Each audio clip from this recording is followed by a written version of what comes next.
Hey, this last Saturday, I had a live stream that I do my live streams on, and I thought it was a really good one, so I wanted to go ahead and share it all with you. If you don't know, I have a very inexpensive live streaming service on Saturdays from 3:30 to 5 p.m. Pacific time. And in it, I go over not just solutions from tests, but I go over coaching of mindset, of strategy, of how to think about things differently, of problem solving, speed mechanics, and things like that. It's a little bit different than the videos that you see me do where I explain a solution in depth. I'm going through more than just the solution in this. And so I thought this one I would just share with all of you. If you'd like to check out the live streams, a year's subscription does come with a free hour of private tutor. In addition to that, the live streams themselves are less than $5 an hour, either for the monthly or the yearly subscription. So it's a great way to prepare for the test. The test is in about 2 weeks from today. I'm sorry, 2 months from today, even less than 2 months. We're about 6 weeks out. So if you'd like to sign up and check it out for the next 6 weeks, it does come with the 1 week free trial. There will be a pop-up window over here somewhere, and it will also be in the description. But for now, enjoy this live stream as my free gift. See you all in the next video.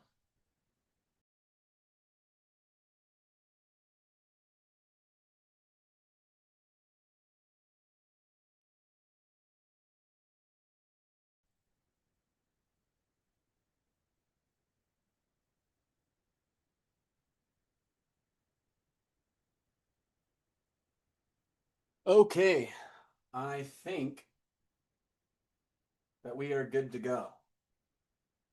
Checking to see that it starts on the other side now.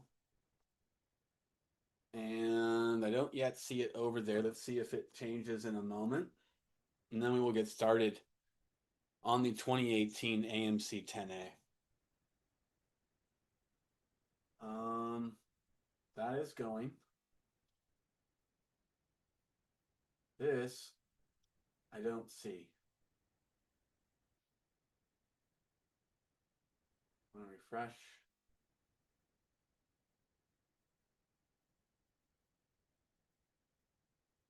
Okay, there we go. Now it's set up. Some glitches and things like that.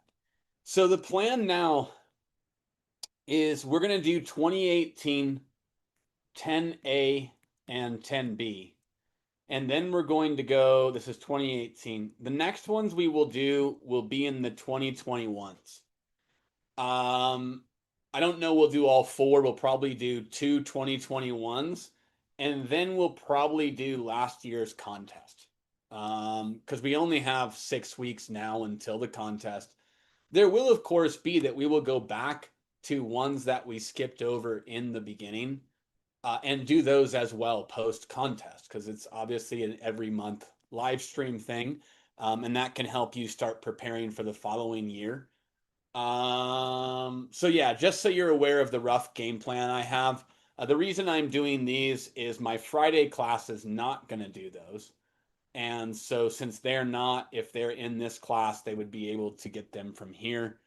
Um, and so yeah. And then I want to end up doing all the AMC 10s. If I could get enough subscribers, I would open a second live stream for AMC 12.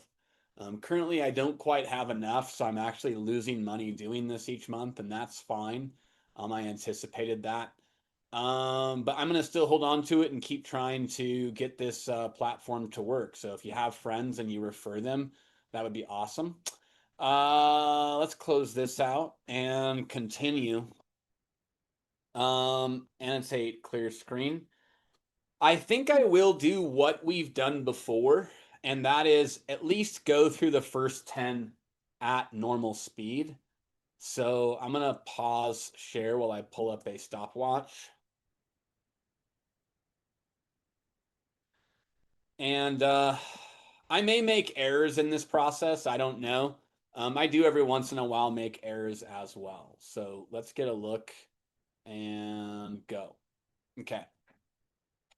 What is the value of annotate? What is the value of this? I'm going to start probably here.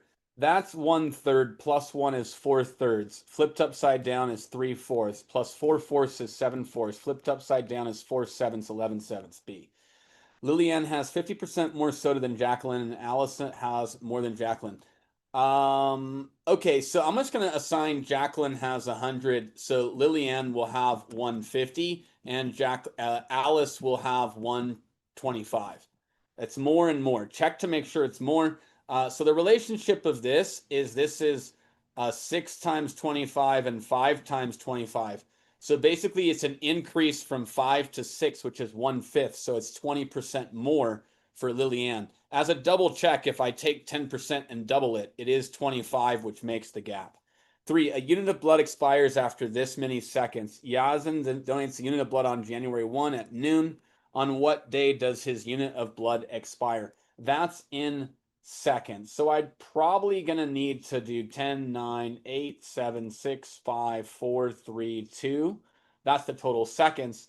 And I want to know how many seconds are in a day. So I know there's 60 seconds in a minute, and there's 60 minutes in an hour, and there's 24 hours in a day. So I'm going to go ahead and write all of these here, 60, 60, 24. Their actual numbers don't matter. So I'm going to take out an 8 and a 3 and cancel the 24, a 10 and a 6 and cancel the 60. There's a 20 right here. I will cancel that and leave 3 and cancel the 3 here and leave 3 and 7 and 2. So I'm going to have 3 times 7 times 2 equals 42 days. So once I have 42 days and I know it's January 1, there's 31 days in January. So to go from Jan 1 to Jan 31 is an advance of 30 days. So January 31 at noon is 30 days. February 1 at noon is 31 days, and I have 11 more days to go. So just like I gained 30 and I actually added 30, then that's what I'll do from February 1. I will add 11 more days, and it will be February 12th.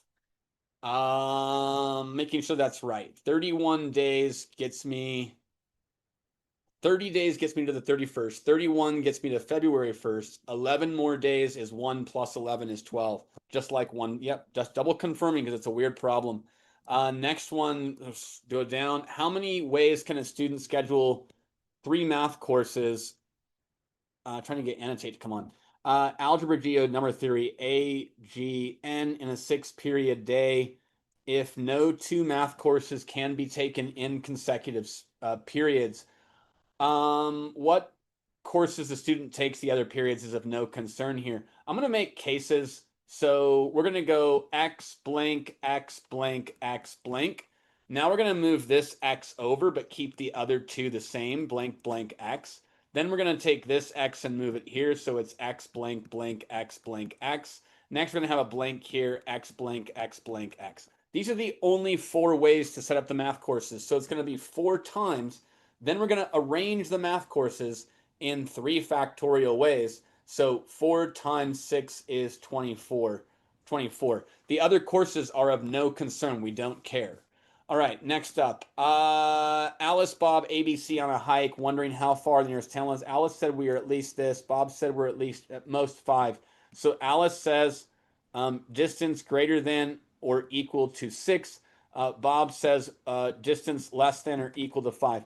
Charlie then remarked, actually, the nearest town is at most. Charlie says the distance is less than or equal to 4. It turned out that none of these statements was true. Shocker. Let D be the distance of miles nearest town. Which of the following intervals is the set of all possible values of D? Well, it has to be between 5 and 6. If you put something under 5, this one would definitely be right, 5 or equal. And if it went under 4, they'd both be wrong. But you only need one of them to be wrong, so I have to be that D is greater than 5. But if it gets to 6, we have a problem, so it's between 5 and 6, so it's D. Funny. Literally, D. D between 5 and 6. Sungho uploaded a video to website. Viewers can vote. They like or dislike. Each video begins the score of 0, and the score increases by 1 for each like and decreases by 1 for each dislike. So it's like times 1 plus dislike times -1 equals score. Process what they're saying as you go. At one point, Sungho's noted his video had a score of 90. There's the 90. and that 65% of the votes cast on his video were likes. So we're going to let X equal total votes. Then 0.65x is his likes. And we multiply that times 1 plus 0.35x times -1 needs to equal 90. How many votes? So we're looking for x at this point. You almost just want to take the numbers. I'd probably start at 300, abandon my calculation here, and take 65% of 300. What is that? So it's, let's see, score was 90. So 65% would be 10%, 30 times 6, 180, and then plus 15, 195 plus, and that means that 35% would be, obviously that's 105 is minus, hey, that works perfectly. That's exactly what it is. Therefore, it's 300. Okay, then what? 7, for how many, not necessarily positive, that's very key, integer, that's key. Values of n is the value of this, and integer. So if I'm going to make it an integer, I'm going to need either this 5 to go away, or if n is negative, I need the 2 to go away when it flips upside down. Those are your thoughts. I also want to ask things like not necessarily positive, it could be negative or 0. Let's not forget n equals 0 is valid. That makes it 4,000 times 1. This you're going to prime factor. I have 2 squared and there's 2 cubed there, so it's 2 to the 5th times 3 cubed. 5 cubed? How about 5? 5's better than 3 in that situation, right? So 5 cubed. Now, that means that this 5 can only get up to cubes. In fact, it has to be cubed or second or first. If I had 5 squared, it would cancel into there and leave you a 5. It would be an integer. So I can do up to n equals 3. So we could say n is less than 3 and or equal to, and greater than what? If I flip upside down, n being like -1, we'll flip it upside down. All the way to -5, all of those will work. There's 5, plus 0 is 6, and 3 more is 9. Or I can do 3 minus -5 plus 1, 8 plus 1, 9. Double confirmed, confident in my answer. Number 8, for how many collection of 23 coins consisting of 5-cent coins, 10, 25? He has 3 more 10-cent coins than 5-cent coins. So nickel is that. Dime is going to equal n plus 5. And the total value of his coins is 320. So it's 5n, make a value equation, 10d, but we're going to put n plus 5 plus 25q is equal to 320. Okay, also I know n plus d plus q is 23. And since d is n plus 3, it's not 5, it's 3. Going back and checking what I wrote, 3 more 10-cent coins than 5-cent coins, so n plus 3. Then I'm going to put that here also, and I get 2n plus q equals 20. What did I do with the 3? I subtracted it. You can see it's going to go away over there. So I have 2n plus q equals 20. Here I'm going to have 15n plus 30. I'm going to take away 30. I get 290. I'm going to have 25q. I'm going to divide by 5. 3n plus 5q equals 60 minus 2 is 58. Next, 3n plus 5q equals 58. You're going to solve this system, probably multiply this by -5. So I have -10n minus 5q equals -100, and I have 3n and 5q plus, and I have 58. Subtract -42, subtract -7n, n is 6. What do we want? How many more 25-cent coins does Joe have than 5-cent coins? So I know my nickels is 6. So this is 6. And my quarters, where's that equation? Right here. If I put 12, my quarters is 8. Quarters is 8. So quarters is 8. 8 more is 2 more than 6. The answer is C. Okay, let's verify that. If quarters is 8, nickels is 6. They said 23 total. That's 14. It's 9 away. So D is 9. It is 3 more. Let's add up the value. 8 quarters is $2. And 6 nickels is 30 cents. And D is 9, 90 cents. $2 and $1.20, 320. Definitely confirmed. We have full confidence. Number 9. How of all the triangles diagram below are similar to isosceles triangle ABC? All of them. So they're all similar, in which AB equals AC. Each of the 7 smallest triangles has area 1. Okay, 1 unit squared. All ABC has area 40. What is the area of this trapezoid? If they're all similar, and each of these have area 1, we also know that since they're similar, that this line is parallel to this line is parallel to this line. If the total has area 40, we know that this region is 7. If I put this as A and B and C, the ratio of A to B, if I call this area up here capital A, then that would be A to A plus, but we don't want, hold on, area. Whole thing is 40. I know there's something here. I just can't see what it is. All triangles similar to isosceles triangle ABC. We could put 1 unit. No, area is 1. Oh, okay, I got it. Now I see. Forget that. Look at this length right here. 1, 2, 3. That's going to be a length of 3 of some kind. The base is 3. 3 L's. We don't care. This is 4 L's. Therefore, the ratio of my triangles of this triangle and this triangle is 3 to 4. When you square the ratio of the lengths, you get the ratio of the areas. And the difference in those two is exactly 7. So what you just discovered is that this is 9, this is 7, creating 9 to 16. Total is 16, 40, 24. That's 24. That's the trapezoid they want. DBCE. DBCE. Yes, 24. Clear, clear, go. 10. Suppose the real number x satisfies this. What is the value of this? That looks weird. I'm going to call it A. That looks like this one. Those look the same. I've got A minus B equals 3, and this is A plus B. Sure sounds like difference of squares. A plus B, A plus B. If I do difference of squares, I get A squared minus B squared. A is this expression, so I have 49 minus x squared as a quantity, minus 25 minus x squared as a quantity. B is only the square root. The minus is inherent. So we don't need to put the minus and make it positive. So 49 minus 25 is 24. Negative x squared, negative x squared means the x squareds cancel. 24 equals 3 times A plus B. That's what we're looking for. Divide by 3, you get 8. Answer 8.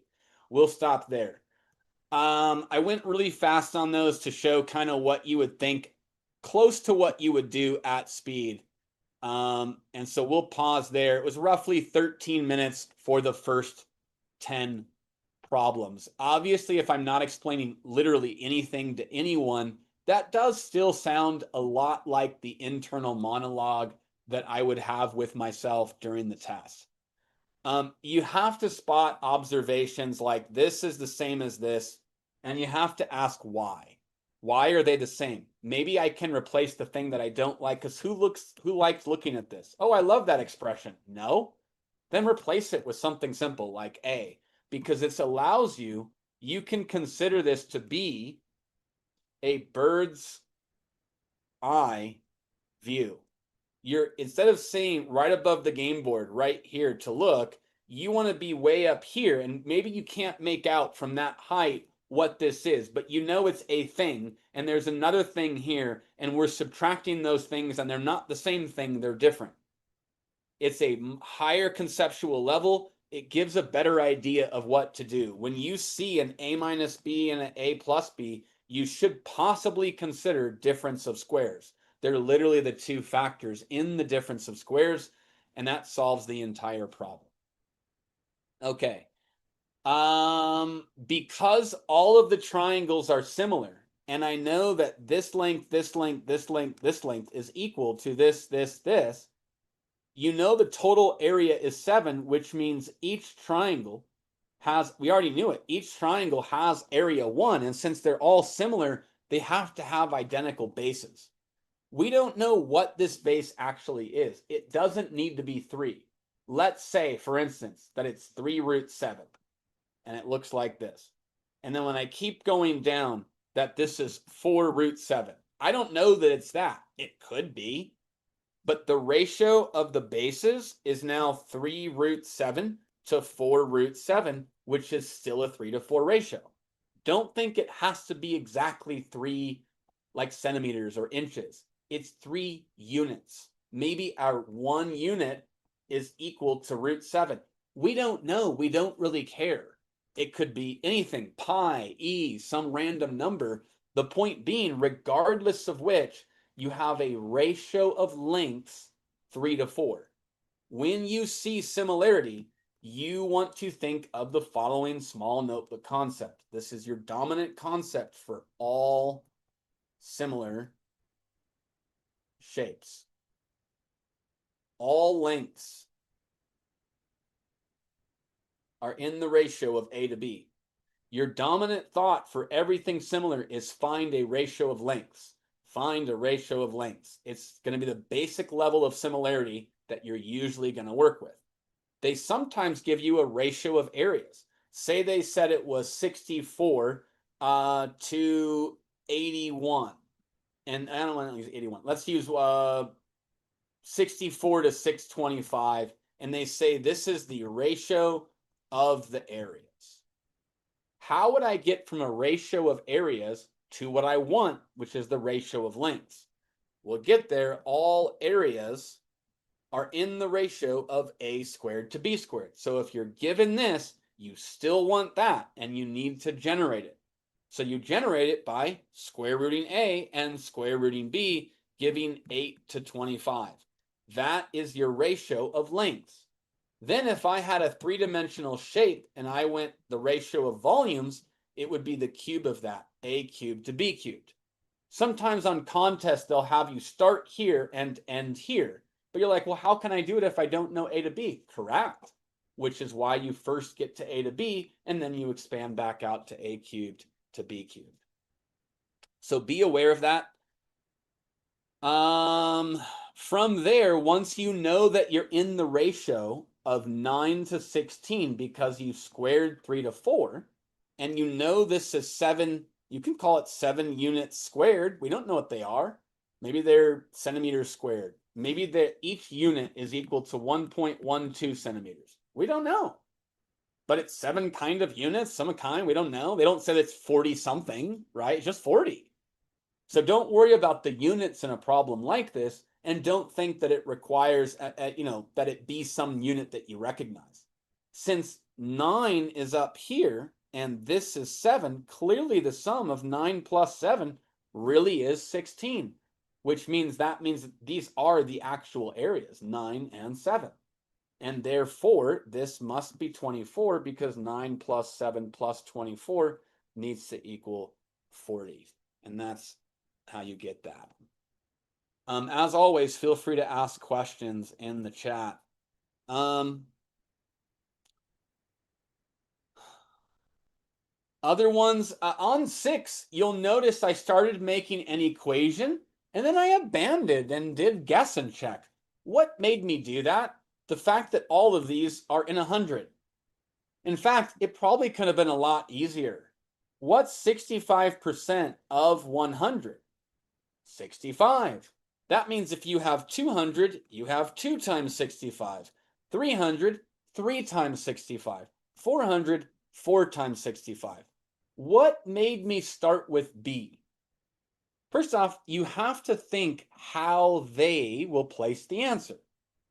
It's very rare on when you can use guess and check, when you're able to use that, it's very rare they put it at A or E. If I checked 300, we might get a sense that 300 is too big. If I know it's too big, I only can go back to here and check that. If I get the sense, and I don't know what would give it to you, that it's too small, I would then go the other way and then work this way. But if I know it's too small, it allows me to not have to guess and check A. I save myself 1, and then maybe it's over at D instead of where it was. But I only had to check 3 terms because something in the problem told me it should be larger than this most likely. Okay? I don't know how you would tell that in this problem. I figured I would cross that bridge when we get there, but what happened is it ultimately just worked out. So it's 3 times 65. The other one has to be 3 times 35. So that would mean I'm giving this as a positive, that as a negative. If I factor out 3, it's 65 minus 35, which is 3 times 30, which is indeed 90. In fact, that's probably an even better shortcut if you had perceived it. I didn't perceive it because I was, mired in the problem. But it would be that if the score is 90, there must have been 3 multiples of 30 more right than wrong. That requires using 300. For instance, with 400, it would have been 4 times 65 minus 4 times 35, and you would have 4 times 30. But we have 3 times 30 in the 90. It's really hard to spot that in your initial walkthrough, and I didn't spot it, but I'm seeing it now in review, which is why you also should go back and review your work and look for any possible ways you might have gotten it faster. You may not always spot them, but you may, and then you'll learn to think like that potentially in the future, because you taught yourself it's an option to see something like that and try to capitalize on it. Okay. Other things that I point out, 3 more 10-cent coins than 5s. So dimes was nickels plus 3. That means when I wrote nickels and I'm about to write dimes, but replace it, first I had this, right? But before I wrote this, nickels plus, I saw this 3 and imagined it going to the other side, which means it's nickels plus Q is 20. If you can see the future in the problem, what the next mechanic, the moment I'm writing this is what I'm looking at in my mind.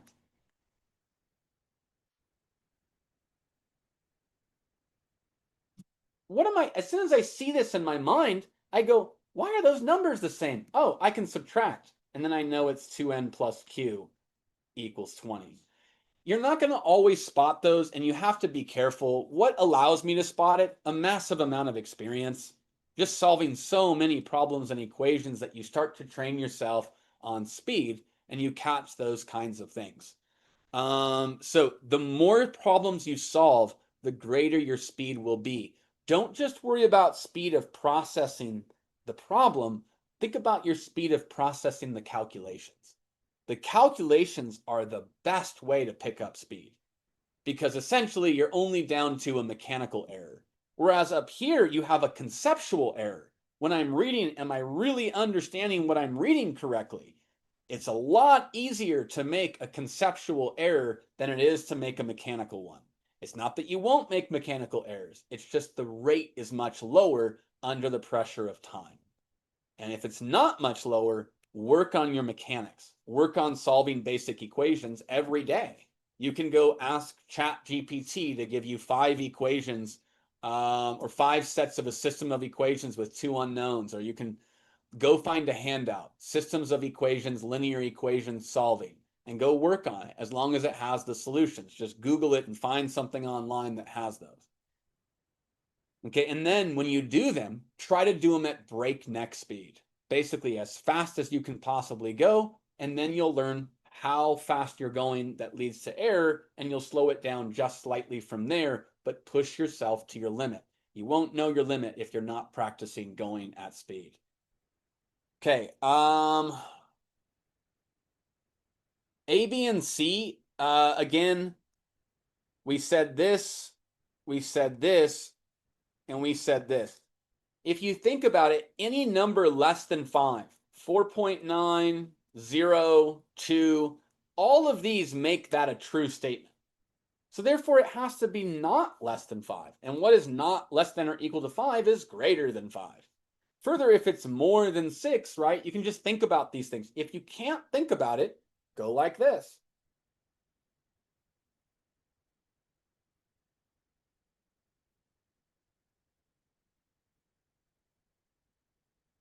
You need none of these to be true. The only place it'll be true is in between the answers right there. That's the only place where there's no line shaded. And since there's no line there, none of these are solutions if we use that criteria. What did we learn on 3? Again, I talk about it all the time. Don't calculate unless you have to. When you force yourself to create a gigantic number that is a product of numbers, when we do that, all you do is create a huge number. And the first thing you want to know is, oh, I need to cancel. How many times? Let's just find what 10 factorial is really quick. 10 mode math, no, not quit. 10 math probability factorial. It is 300. You're gonna get this number right here. You'll be like, oh, so I got this number. It didn't take me long. It's only 3,628,800. A lovely number, really, if you think about it. It's nice and ends in 2 zeros, and I don't know, not really. Now, I want you to tell me, how many times does 24 go into that? Oh, wow, I guess I have to do this, right? And as soon as you're doing this, what have you done? You've lost time. You've lost the time because you unnecessarily calculated. You have to train your mind to not calculate. You leave things in product, or even things like 9/6. Don't simplify immediately. Leave it as is. When you get to a point in the problem where there's nothing else you can do, that's when you might simplify. But you never know what you're going to get that could help you out. So for example, if I have 23 times 54 plus 106, is it 106? No, 34. 23 times 34, and there you go. Times 23/2. If you leave these unsimplified, you can cancel the 2 into here, and you get 53. Now I can take 23 and factor it out, and I have 23 times 34 plus 53 is 87. You might not know what that number is, but I believe it ends up being, I think it's 2001. Ends in 1. Let's just check. 23 times 87. Yeah, 2001. So this problem came from the 2001 AMC 10. And leaving it unsimplified, not calculating, works in your benefit. But you won't know it unless you consistently leave things unsimplified. Okay? So look for those advantages in problems, and it saves a lot of time. Notice on here, people say, when should I check my work? At the moment of conception. You conceive, this is the answer. That's what you say to yourself. That's when you check it right now. If I go on to number 10 and then I come back, I don't even know what I was doing anymore. I got to look at it again. Well, Lillian, 50% more soda. I got to reread. Okay, am I reading this correctly? I'm trying to check my work. You lost. You could have checked your work at the moment you created it with an example. So if we say again that Jacqueline has 100 and Lillian has 50% more, you just take 50% of this and add it to it. So 50 plus 100 is 150. Alice, we gave it 125. Again, I did to go back at the moment and check that those words are more. Why? What am I looking for? I'm looking for one said more and one said less. Well, if it said less, I would have read it that way. Really? Really? How many times have we read things and I thought it said greater than, but it said less than? I thought it said non-negative, but it said non-positive. Because you're reading very quickly. And it's very easy to swap out one phrase for a different one in your mind, and you think you read it, but you did not. That's why it's a place where I know I could have made an error, so I glanced really quick and I said, they do both say more. Then I know this. How much more soda does Lillian have than Alice has? You could say, if I add 25, that's how much more. So it's 25 as a percent of 125, which is 1/5. And you should know that really is 20%. Now you've duplicated your answer. 2 methods, both give 20%. And Lillian always has more, but what if some of them said Alice has 20% more? Then you got to be careful of that too. But they do all say Lillian has more, so you know that that's the end. Then when I'm done with the problem, I'm really done. I'm not doing problem 13 and going, wait, was that Lillian, Alice, and Jacqueline problem correct? Gosh, I hope so. I've got to focus on this, but you're not focused on this. You're thinking back to the memory of 2 and hoping that it's right. That's a problem also. You're not able to fully focus the problem you're doing, your error rate goes up. So you want to try to achieve that each time. Other things as well.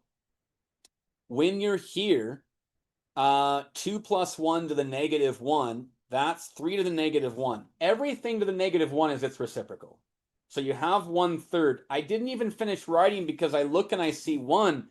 You should be able to add 1 to anything. It's literally that number, 3, plus the original numerator back over the same number. That's how it will always be. So for instance, let's say I say, I had 7/4, that's problem. Let's say I have 8/13 plus 1. Then it's 13 plus 8, 21 over 13. Practice generating these for yourself to increase the speed of calculation under duress. But you won't do it fast if you haven't done dozens and dozens of those situations. Once you've done it dozens and dozens of times, you'll get faster at it. So another example, I don't know, make up something. 13 21st plus 1. Add these two numbers, 34 over 21. Now we're even faster, right? When you add 1, you're literally, go back to that one. That's even better. Add these numbers, put it back over 3 again. That's the fastest process you can make. The more you practice stupid, simple, basic calculations that you would never get wrong, well, then why am I practicing them? So that you can go faster than other people. If you're not going faster than other people, then someone of the same ability as you as far as the ability to solve will score higher than you or equal to you, and you need to score higher than them. So you're creating an edge for yourself by streamlining simple processes. Now they're reading very fast, making more comprehension errors. You're calculating fast. And because you've trained yourself, you don't make the same error rate as them and you perform better. That's the objective with all of that. You guys, people think this isn't important. It's so easy. Yes. But is it easy at speed? Can you do it a lot faster? So like if I get, for example, let's say I get in a situation, gosh, I can't clear. Let's say I get in a situation where I have 19 31st over 8 31st. It's 19 over 8. I don't even think I know exactly what it is. How do you know that? How did you? I thought I have to go. You do have to go like that. And the person doing that lost time to me because I generated long ago in 6th grade, 7th grade, exactly what will be the end game to this. And it's that numerator and that numerator in ratio. Training yourself for breakneck speed while everybody else is doing a school standard process. Explore basic mechanics that you're doing on an everyday basis. Another example of this I'll give right now. Let's say that I have 3x minus 6y equals 10, and I have negative 12x plus 24y equals 18. Immediately, they're either parallel or they're the same line. Why? Because the ratio of this to this is negative 1/2, and the ratio of this to this is negative 1/2. Is that their slope? No, it doesn't matter. I'm looking for an anomaly in which both lines have the same slope. It's only the anomaly that creates parallel or exact same line infinite solutions. So I can see at a glance these are the exact same slope. I don't even have to know what the slope is. Now the only thing would be, what do I multiply 3 by to get negative 12? Negative 4. Is 10 times negative 4 that? Nope, and that's why you know they're parallel. There's no solution. I don't need to do all the little things the other kids are doing. They can spend the 2 minutes it takes to do that, or the minute and a half, or the minute, depending on their speed of those basic calculations. I trained myself to observe it's either parallel or infinite, and since this does not multiply the same way this one does, it is definitely no solution. Okay? You're looking for little edges over other people that are very capable. Almost every student taking this test has an A in their math class, just like you, right? Most of them are advanced track courses as well. I've met kids taking calculus AB in 8th grade. It happens. Certain private schools, they get way ahead. There's kids taking linear algebra sophomore year at the local community college. So a lot of people are very advanced and they're the ones taking the contest. How are you going to beat them? They probably never worked on stuff like this. You find the edge over those students. Okay, so with that being said, when I work through this, it's 3 1/3, 4/3, 3/4, 7/4, 7/4 plus it comes 4/7 here, and then adding 7/7 is 11/7. Even that, 4/7 plus, don't even write the 1. 11 over 7. The thing you taught yourself, you then execute at a much faster rate. Okay, so speed mechanics are developed over time by looking to create them. What could I do differently? What have I observed about my final result based on what the original one looked like? That's what we're trying to do. Okay, so that's going to bring us to number 11. Number 11. The 7 dice problem. Give me 1 second. I gotta let my dog in the other room. 1 second.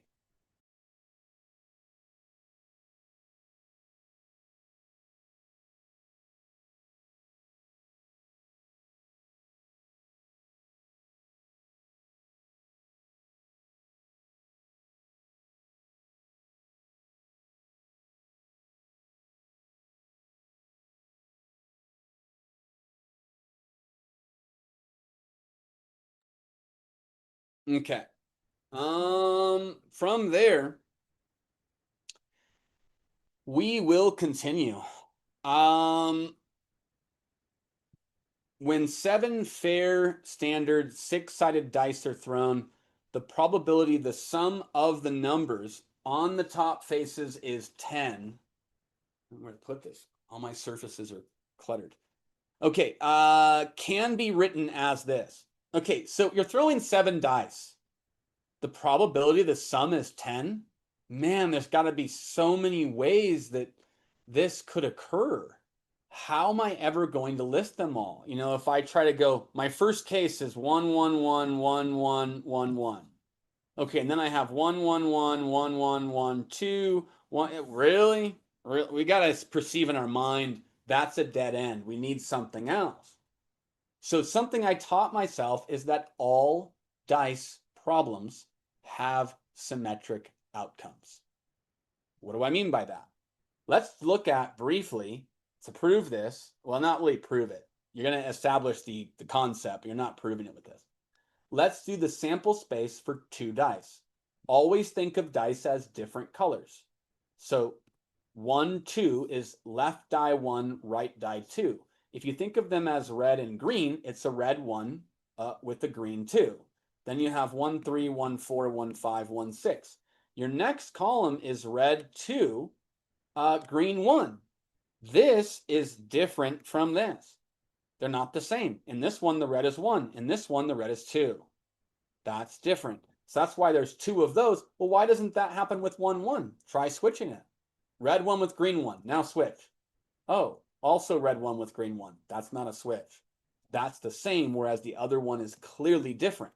But it doesn't say the dice are different colors. I'm telling you to perceive it that way in your mind. Okay? So we go 2 1, 2 2, 2 3, 2 4, 2 5, 2 6, 3 1, 4 1, 5 1, 6 1. 3 2, 4 2, 5 2, 6 2. 3 3, 4 3, 5 3, 6 3. 3 4, 5, 3 5. I'm getting confused with my process. 3 6, 4 4, 4 5, 4 6, 5 4, 5 5, 5 6. Kind of sloppy, I apologize. 6 4, 6 5, 6 6. Okay, what is your probability of rolling a 2? There's only one setup that gives that. It is 1 out of 36 outcomes. Okay, what's my probability of 3? It's going to be these 2 results. So it's 2 out of 36. Probability of 4 will end up being 3. It's these 3. 3 out of 36. Probability of 5 will be 1, 2, 3, 4. 4 out of 36. Probability of 6 will equal 5 out of 36. Probability of 7, wait, 6? Yes, probability of 7 will equal 6 out of 36. Now, notice that these go right here. 7, 7, 7, 7, 7. It's supposed to be a diagonal, but I had to distort my sample space. When we get to 8, what's going to happen? How far is 8 from a max score? The max score is 12, and there's only one way to get a 12. It's 2 6s. How far is 8 from 12? It's 4 below the max. 4 below the max. So if it's 4 below the max, what was 4 above the min? It was 4 out of 36. What do you think the probability of 8 will be? Ooh, wait. 4 above. I messed up. I counted the min in my count. So actually going from, you're going 1, 2, 3, 4. So 5 out of 36. So it won't be 4, it'll be 5 out of 36. The way you can spot that the same distance is 6 to 2 is a gap of 4, and 12 to 8 is a gap of 4. So that's what we mean by symmetric. My minimum, same as my maximum, 1 out of 36. My second to lowest, 2 out of 36, is the second to highest, 2 out of 36 for a probability of 11. That's what we mean by symmetric. So if you think about this one, probability of 4 is your third smallest. What's my third largest? The probability of 10. 5 is my fourth smallest. What's my fourth largest? That's probability of 9. So 9 is the fourth largest because you can go 9, 10, 11, 12. That's first, second, third, fourth largest. That's the symmetric effect. And it's not just true for a 2 dice problem. It's true for any number of dice. So now what that means is when I'm looking at the problem that we're doing, I don't know that I'll use that in this problem, but you should be aware that it's true about dice problems. So here we want to know the probability of 10 is equal to, it's equal to n over 6 to the 7th. Where might we be getting 6 to the 7th? Well, there's 7 dice, 6 outcomes times 6 outcomes times 6 outcomes. So I do actually need to come up with how many ways you can get a 10. There's obviously 6 to the 7th total outcomes. I only need the ones that give me 10. So n is obviously at least 42 and no more than 84. How are we going to get it? In this case, I would make cases that work. For example, if I go 1, 2, 3, 4, 5, 6, that's 6 ones. How would I get to 10? A single 4 would get me there. That would be 7 dice with 1 4. This is the only way that involves a 4. So now I'll only put 5 dice, and I need 2 dice that add to 5. If I had 1 and 4, they're already there. The other one is 2 and 3. Okay, what if I only put 4 dice? Then I would need 3 dice that add up to 6. The only way you can do that is 2, 2, 2, or you can take what we have here, 1, 1, 4, 1, 2, 3, and 2, 2, 2. Okay, so this is it. These are the 3 ways that you can get a 10. If you go down to 3 dice and you don't use any more ones, you need to get in 4 dice a sum of 7. The minimum you can get with non-ones is 4 twos, which is 8. That's why there are no more. Learning how to list effectively. I started at a max or a min. Either way, I started at max and reduced the 4 to a 3, which means one of my ones needs to go up a level. Does that mean n is 3? No, we have to do all possible ways each of these can occur. They're cases, case 1, case 2, case 3. How do I know how many ways case 1 can occur? It's wherever I could put the 4 because they're all what? Different colored dice. That's how you think of them that way. So it could be the first die, the second die, all the way through 7. Case 1 has 7 ways. Case 2 is a little bit trickier. There are 5 ones. You will ignore them. You're going to focus on the 2 and the 3. Where could I place the 2 in 7 spaces? 3, 4, 5, 6, 7. I could place it in any 7 of them, so I'll put 7. Let's say I put it here. Now, where could the 3 go? Well, I've got 6 choices remaining, so I'll multiply by that 6. And yes, their order matters because they're different numbers. If I put 2 here and 3 here, that's different from 3 here and 2 here. Then you go to this one. Now we only have 1s and 2s. If I could just pick all the ways I could arrange those, and there's 7 spaces, how many of them need to be 2s? Of the 7 spaces, I need 3 of them to be 2s. This is n. You will simply calculate it. I note that I can factor out 7 from this and get 7 times 7 is 49. You're also welcome to simply calculate like a normal human being and add 7 and 42 to get 49. I like to do things in unorthodox fashion because to me, it trains me to look for those ways during the task, even in situations where it's not helpful like this, that's fine. I'm still training myself to think that way because there's many times when it is helpful. So 49 plus 7, choose 3, is 7 times 6 times 5 over 3 times 2. You'll cancel here. What did I do here? A speed mechanic that I developed by doing so many factorials. So I get 35 and you have 84. 70 plus 14, 84. That's going to be the answer over there. How did I develop that factorial method? Let's go over it because in the event that you're doing a combination, I want speed and I do it. Let's give an example of several of these cases. I'll make stuff up. 11, choose 4. 17, choose 3. 8, choose, no, I don't want 8, it's too small. Let's go with 14, choose 5. Okay, how do I calculate these quickly? I have taught myself in 11, choose 4 that I will take 4 numbers in the numerator equal to that number. They will be 11, 10, 9, 8. That's the first 4 numbers. The denominator will be that number as a factorial. So you can put 4, 3, 2. You don't need to really write 1. Sometimes I'll put the dot before I catch myself and go, it's just 1. Right? And then I can cancel 4 and 2 with 8 and 3 and 9. And now I know it's 330.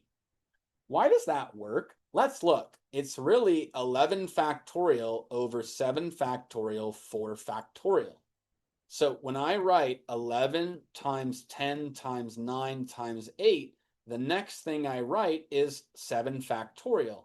And this used to be my shortcut right here. I would go, oh, I can stop here and cancel.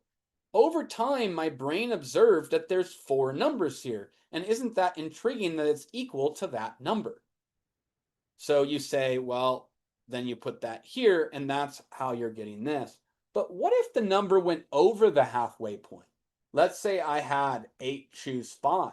Would I write 5 numbers? You do have to do one thing. You have to convert this to its equivalence, 8, choose 3. Then do it. You need this to be the smaller of the 2 numbers that add up to 8. So if 5 is the larger, then convert it to the 3, and then you would go 8, 7, 6 over 6 and cancel the 6's. You should have 3 factorial memorized. Let's do another one. In fact, I'm going to let you do 2 of them. I want you to do on your own 17, choose 3. Go ahead and do that and type it in as a product. Don't simplify. A product over a product.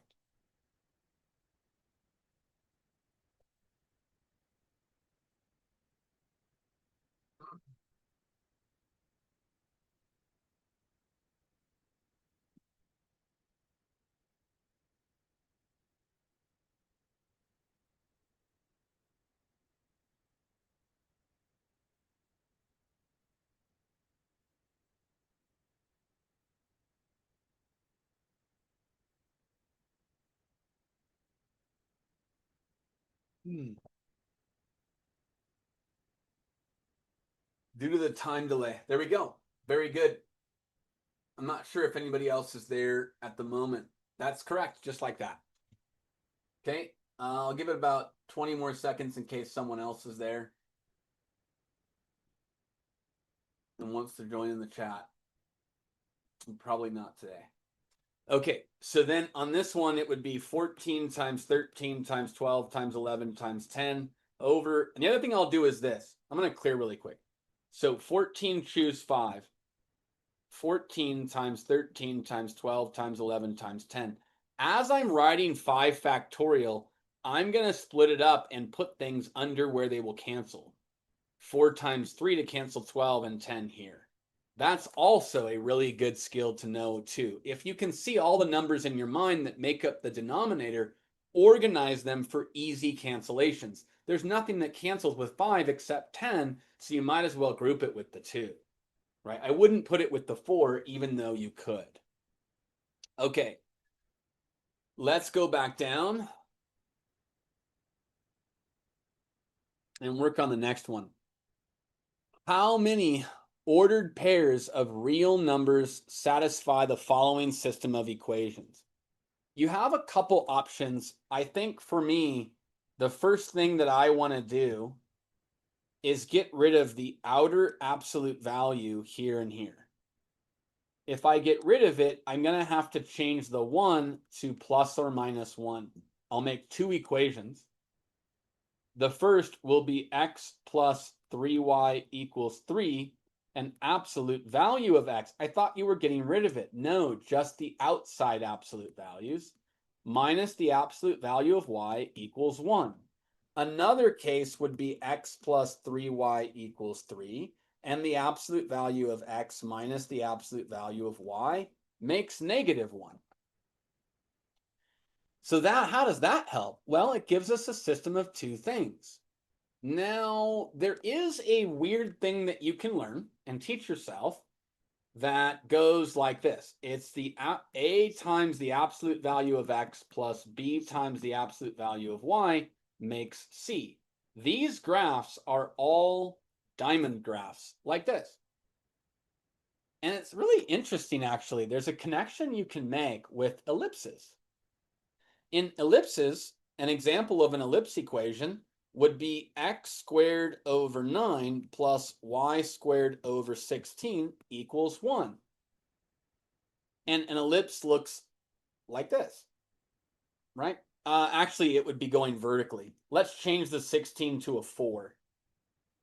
The verticality versus horizontalness of it has to do with which term is bigger underneath it. These are part of conic sections, okay? So I'll just put it looking something like that. What happens if I switch this to a minus sign?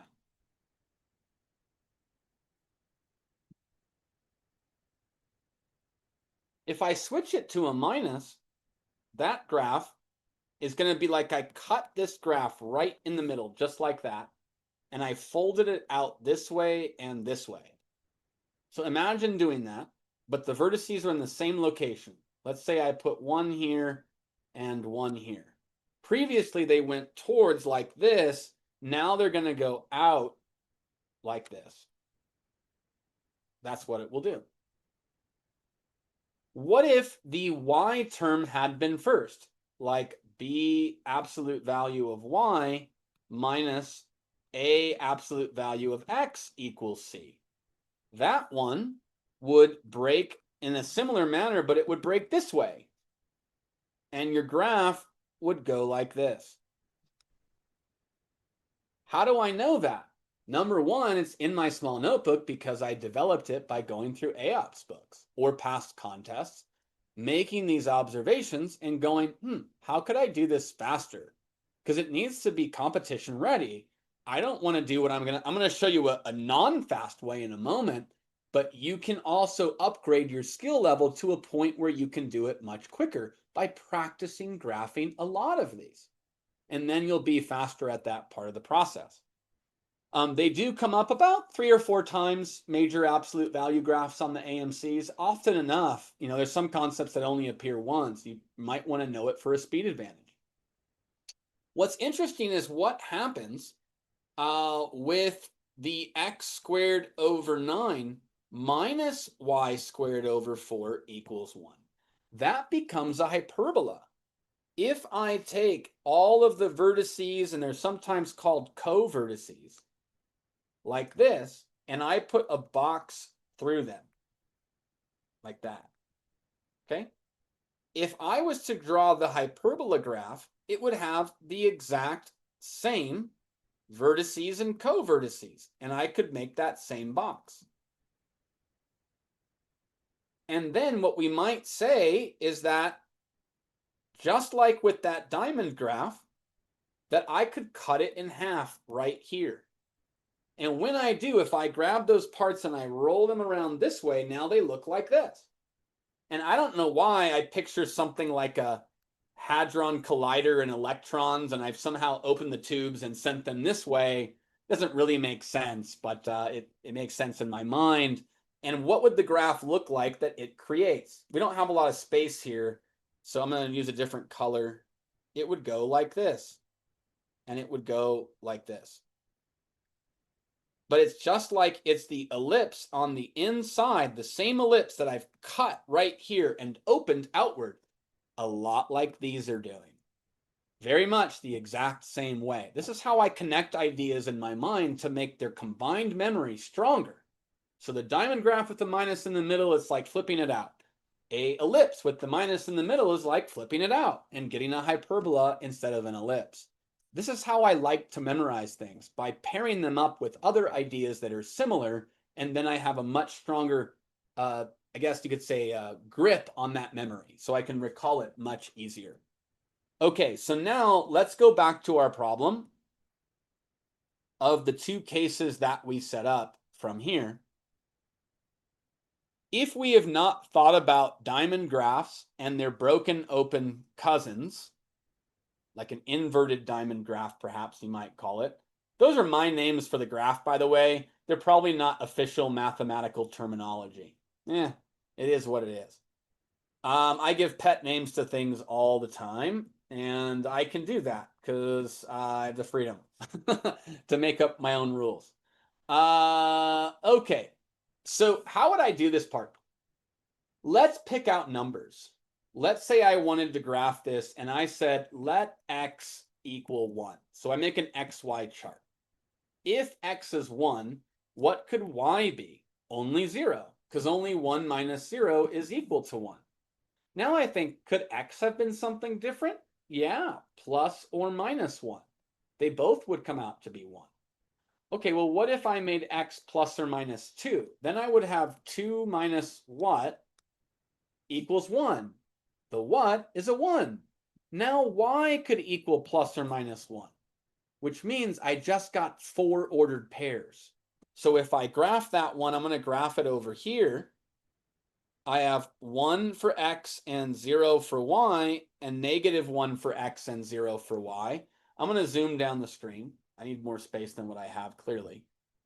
Then when x is 2, y is both 1 and negative 1.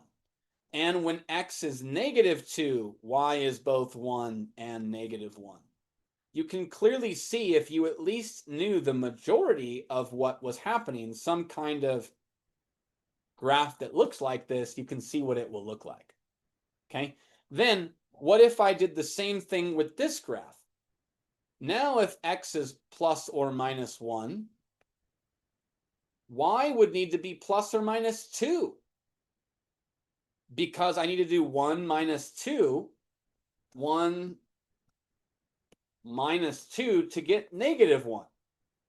So you don't have to memorize necessarily perfectly, flawlessly, but if you do a couple coordinates and you have the memory somewhere inside of you of what it generally looks like, you can still recreate the graph fairly quickly, even if you forgot the exact specifics of how it would look. So now I'm going to go to x is 1, y is 2, and not there, and negative 2. And when x is negative 1, y is negative 2 and 2. Now I think, well, what if x was 1? Or, sorry, if x was 0, what would it be? Y could only be plus or minus 1. And there we go. There is where our shape takes place.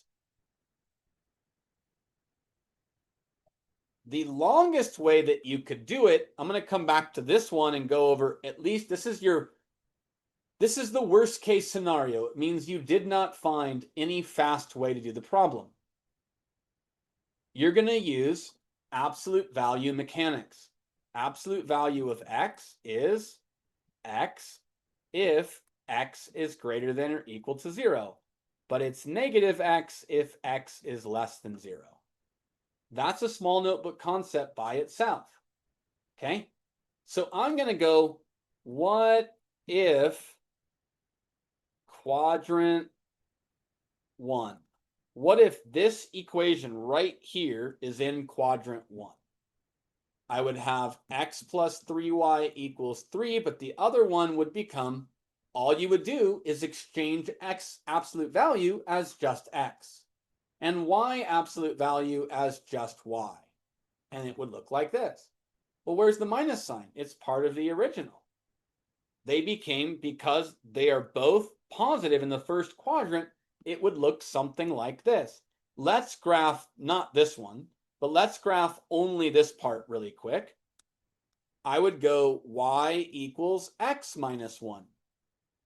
Now I'll go to negative 1, which is here, and I'm going to put a dot, but I'm not going to put anything because it's not there. It's in the first quadrant.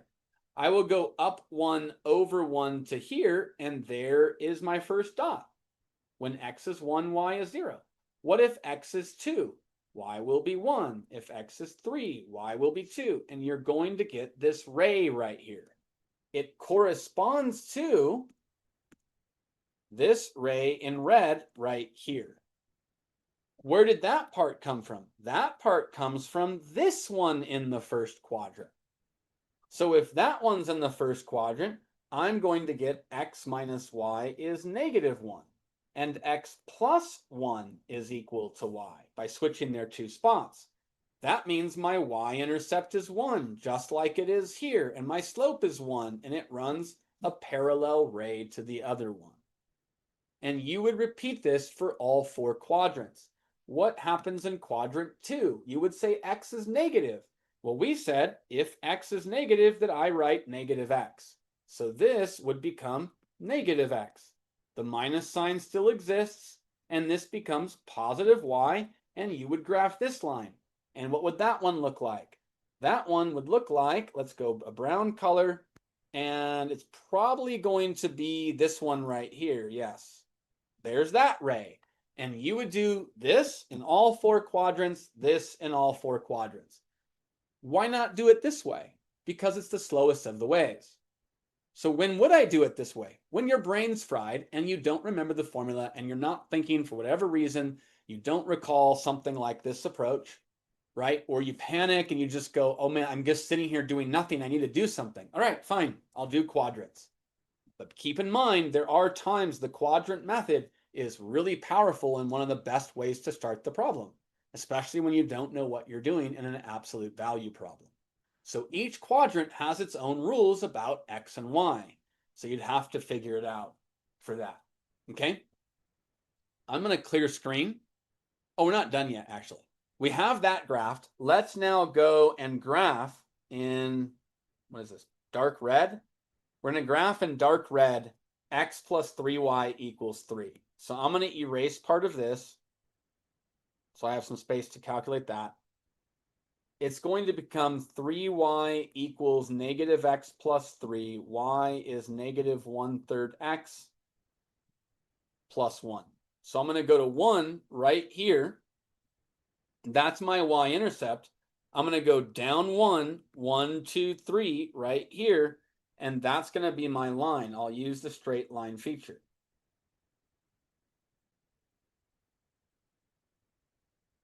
So how many times does that line hit the x graph, the graph that's got the crossing sections? All we're going to do is circle their points of intersection. There's one here, one at the vertex of that, and one right here. The answer is going to be 3. How do you know it won't hit this one here? Because clearly that one's slope is negative 1 and that one's negative 1/3. They diverge. Same for this one. This one, 1, this one diverging from it. Okay? I'm going to clear screen and move on. Okay. 13, a paper triangle with sides of length 3, 4, and 5. Let's change the font size back. As shown is folded so that point A falls on point B. What is the length in inches of the crease? Okay, so this problem is one of the reasons I tell students, if you can find any means by which you can take a paper copy test rather than an online test, meaning that only digital is the only format, I think it may still be possible you take the test on both digital and paper. So at the time the test is given, they print it out, and while you have that copy, then they collect the copies and take them back in.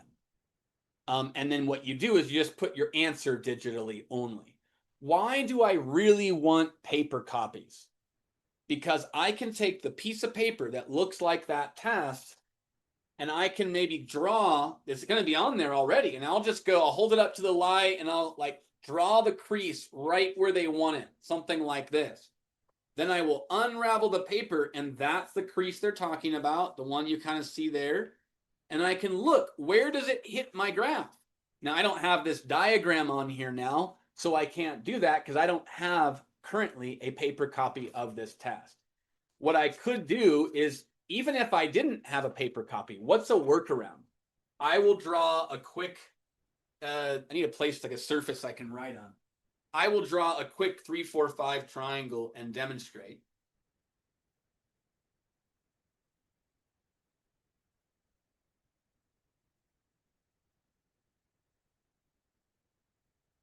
Okay, flip the light switch on. Get a little bit more light in here. All right, so now what do I want to do in the problem? I want to fold so that A falls on point B. So I just take my ABC here, and I'm going to go whereabouts, it would probably have to be the midpoint. Then I'm going to hold my paper, I'm going to look at it like this. I'm going to go, oh, I think about right here, and I'll just kind of look, and maybe I'll move it back a little bit, just a touch. Make it really close, and then I make the crease really strong, just like that. Now I'm going to open the paper, and now the crease is running right where it needs to go. So you can see that right here is where the dot would go. So now I'm going to put a dot there with my pen and just trace that crease. So now it looks like this where the crease is. Do you see how using a physical piece of paper gives you an advantage, gives you literally an edge that you can easily see what happens without having to visually see it? Like you're in your mind, basically, to visualize it. You get the actual visual. So at that point, you can then note, all right, so on my screen one, I'll draw it here now. It's going to be the midpoint, and it's going to look something like this. Now, the question is, you say to yourself, and I think you can see it here, doesn't it look like 90 degrees? Offer yourself some mental justification for why it would be 90 degrees. Well, if it wasn't 90, A would probably end up over here or something, right? So it's almost like take a line that's perpendicular and fold this over a perpendicular line. Everything will line. I don't know how to explain it. It's like in order for A to land on B, you have to fold at the midpoint. But I don't know how to prove precisely that it will be 90 degrees. I hope you can infer it. Maybe go look for a proof when folding an actual piece of paper at the midpoint. How do we know the crease is 90 degrees? Or try to prove it yourself in a longer form class. I don't want to try to come up with a plan right now to do so, but my gut tells me that it's true. That means then that this is 90 degrees. So 3, 4, 5, keep in mind that 4 is the whole thing. I don't want to use therefore because I might interpret it, if I call this M and I call this D as in dog, I might think AD is 4 on accident because that 4 is right there. So I would cross it out and label it that way. So now if M is the midpoint, how do you know it has to be a midpoint? Because these distances must be equal. If they're not equal, A will not land on B. Oh, well then AM is 5/2 and MB is 5/2. That's just logical. I'll probably cross out that 5 right now as well, so I don't falsely interpret it in a moment of quickness. So now, what is the length of the crease? You have a right angle here. Further, you have a right angle here. Everyone knows when they see 3, 4, 5, they have a right angle. Why didn't they say right triangle? Because if they wrote right triangle, you might pick up on the right angle and you might get to similar triangles faster, and they're trying to slow you down. Obviously, most children know this, but it's amazing how quick you forget it after you draw the crease. So you're like, oh, I got the crease, now what do I do? And you don't see the 90 here because you never wrote it there. And this is why you add information to the diagram that your eyeballs can look at. Now it's much more likely you go, oh, that's 90. I have a similar triangle. Triangle ABC is similar to, now A is the same angle in AMD. So I'll put A first because they're the exact same letter, but not only that, they're literally the same angle. You have to be careful because sometimes you'll have, I don't know, something like this, and maybe this angle equals this angle. So I don't know, maybe that angle equals that angle. Now, if I put ABC like this and D here, I cannot say that ABD is similar to A anything. It's not the fact that they're the same letter that makes them go there is my point. It's the fact that their measures are the same, but over here, they're not the same, which is why A would need to go where the C goes over here. So that's why you have to double check. Don't just go for the letter itself. It's very important. A lot of errors made that way. Now, C is 90 degrees. Actually, here, that was a random arrow mark that got misformed. C is 90, and it's in the third position. M is 90. It needs to go in the third position, and now it's ADM. At the moment of creation, we want the length of the crease. You're looking for MD, so I definitely want BC over MD. That is the last two letters over the last two. Then I have to pick another ratio. Do I know anything about AB? Yes. Do I know anything about AD? No, but I'll write it for a second anyway, just in case. Since I don't know that, what about first and third letters? What about AC? Ooh, I do know AC is 4. What's my other one? AM. Ah, I know something about AM as well. And so you then can replace AC with 4 and AM with 5/2. And this has to equal BC, which we know is 3, over what I'm looking for, MD. Now, if you're really on top of your game, you would have written it as MD over 3 equals 5/2/4. Which, by the way, I wouldn't even write this. In my mind, I already have those multiplied because that's the net result. Again, teach yourself the net result and how to see it from what's written. So if I say in my mind 5/2/4, I just write 5/8 because the two denominators in that situation simply multiply. Now I can multiply by 3 and I get 15/8, or answer choice D. Here's what you don't want to do. You don't want to have your brain go, hey, let's look right here. What do I know about AMD? And here's what your brain does. It's very easy. It looks like to me right now, oh, that's 45, 45, 90, so these are equal. And you know what? You have no idea if it's 45, 40. Actually, you do. You actually can tell that it's not, and I'll go over that in a second. But it looks like it is, so doesn't that, no, looking like something does not make it so. So you have to know that. So because of that, then you can't make assumptions. I have that happen so many times with geo students. Well, I thought it was, because isn't that 45? Why? Well, I don't know, I just thought it was. That's never a good justification for things. That's how a lot of people have errant views about things in the world. They just thought it was something, so it must be.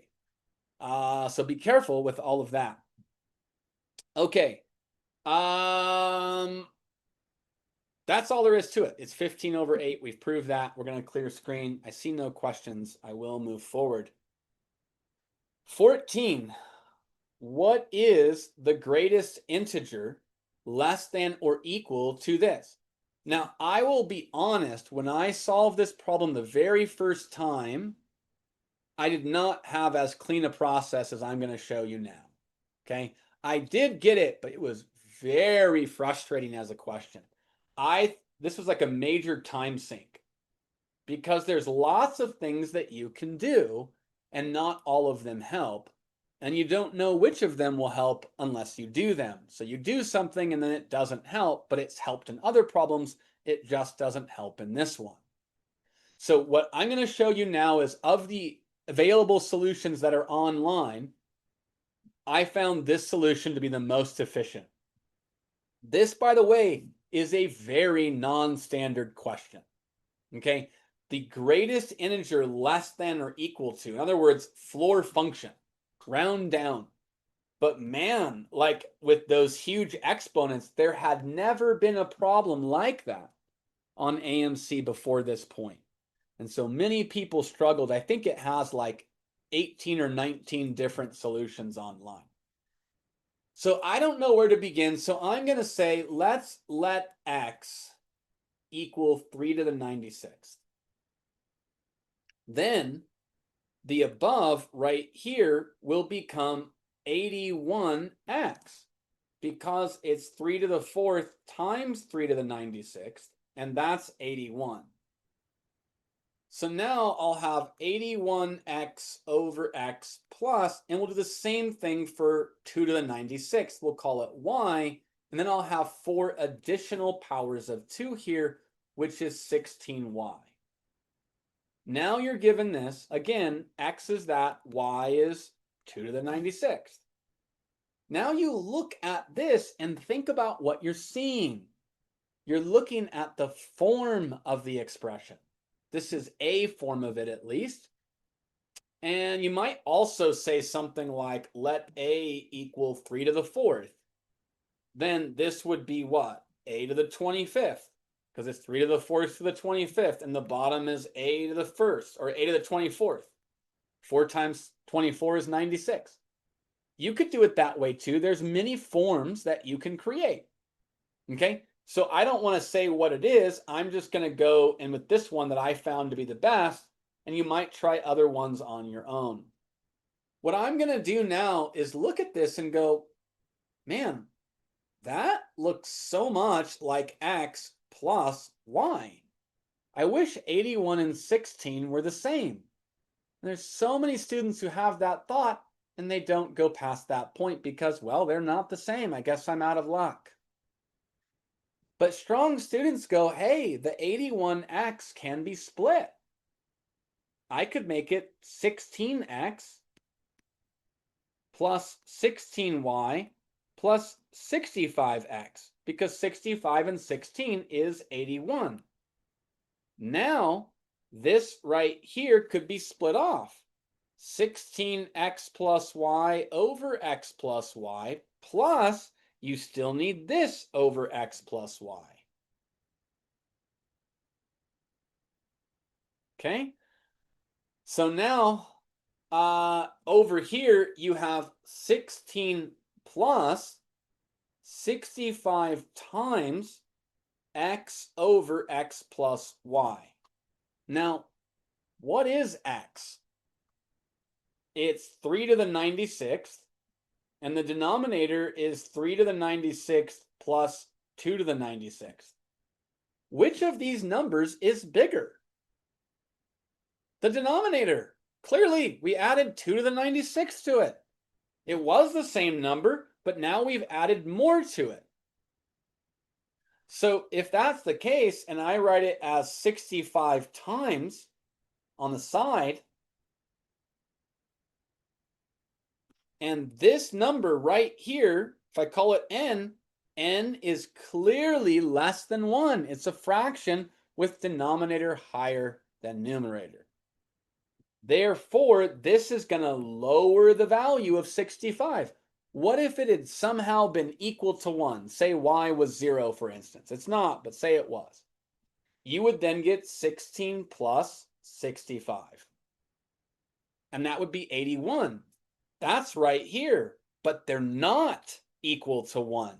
It's less than 1. So your answer will be less than this. And there's only one answer less than it, and that is A. Okay?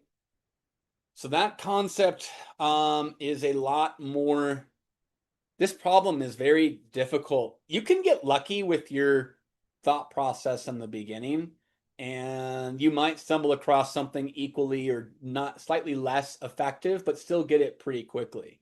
But if you get stuck on a problem and you're starting to feel it's becoming a time sink and you're just frustrated, just drop the problem. It's much better to come back to this later and say, okay, I've exhausted everything else. I've got 4 minutes.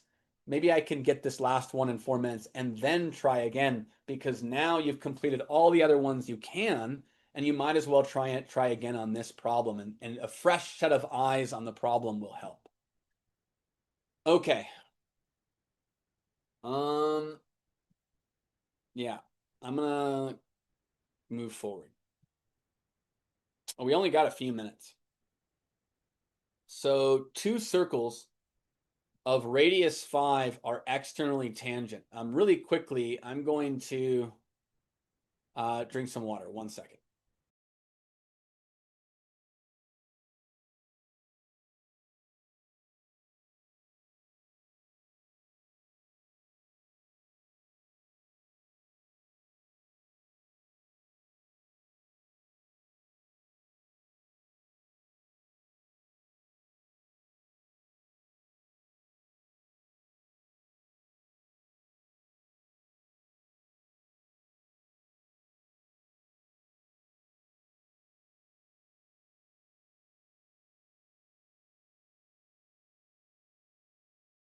Okay.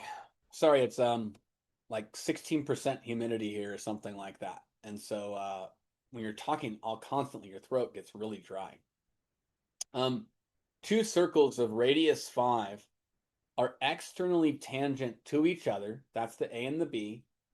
And are internally tangent to a circle of radius 13 at points A and B, as shown in the diagram. The distance AB can be written in this form. In other words, find the distance. Okay, so back to the beginning.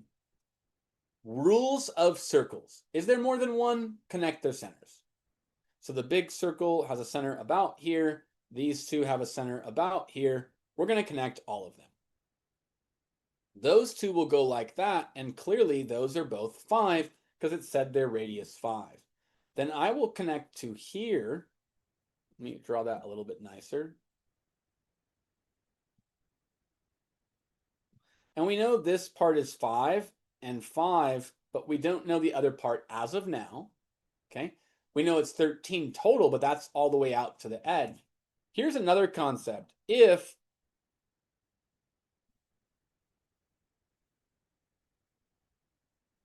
that situation, then the normal line at the point of tangency, a normal line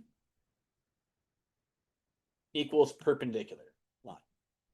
Okay, so the normal line at the point of tangency passes through both centers.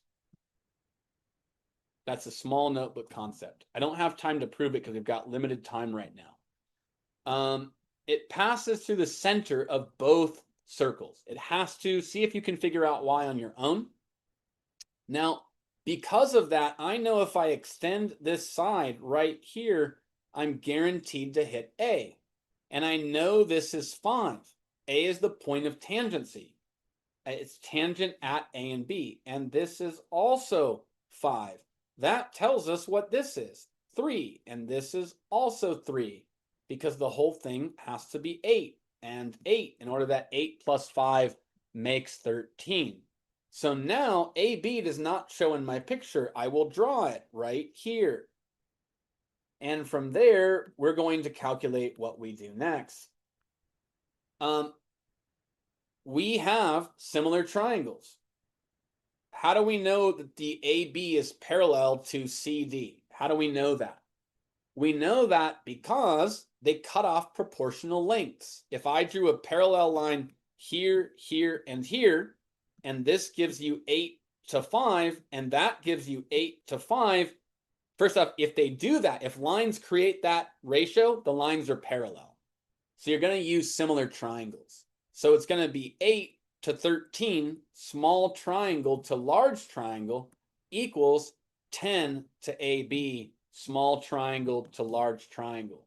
I'm going to put X as the distance AB. All we have to do now is solve for it. So I will divide by 4 or 2, and I will get 4 and 5. Then I will cross multiply. 4x is 65.